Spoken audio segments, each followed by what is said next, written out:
After you have created your Mailchimp account, you will find yourself staring at something like this. Don't worry, because in this video I'll show you how to use Mailchimp to its fullest potential.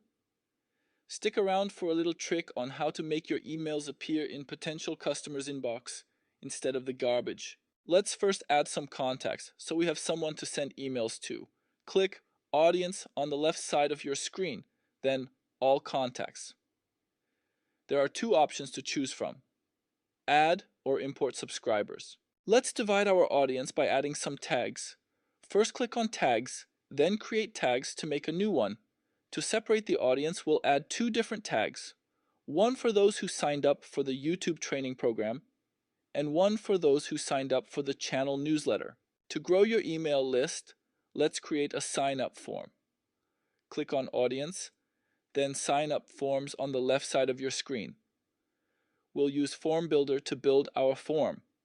Here we have a form packed with different requirements to sign up. The more requirements, the longer it will take to fill out, which will lead to less sign-ups. That's why we'll only ask for information we need. I chose to only keep email and first name. Here, we also have a Design It page. Play around and make the form simple yet effective. I chose to only keep email and first name. Your link to the form we just created is located right here. Now we need to change the embedded form. This is quite simple. All we need to do is add first name. Click Continue. This is the code you need to copy and add to your website. Let's make our landing page. Click Create in the top left corner, then Landing Page, and name it. There's a lot of templates to choose from.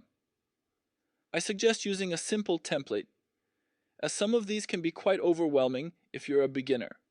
You can personalize the template by changing the text, title, logo, and so on. The trick here is to keep it quick and simple to fill out. This will lead to more sign-ups, which means more sales. When you're done, you'll get some more options. Here you're able to change the page title, site icon, and also the URL. Now let's create our email. Click Create in the top left corner. Choose Regular Email and Design. Fill out who you are sending the email to and who's sending the email. Write a good subject line to catch the customer's attention. If you'd like to, you can schedule a sending time here. Now to the fun stuff. Let's design the email. Filter the templates by email purpose. Give some actual value in the email to make sure it goes directly to the customer's inbox instead of their garbage. In this example, I'll do this by adding a short video. On the bottom, you can link your social media accounts to the email. You can preview the email by clicking Preview in the top right corner.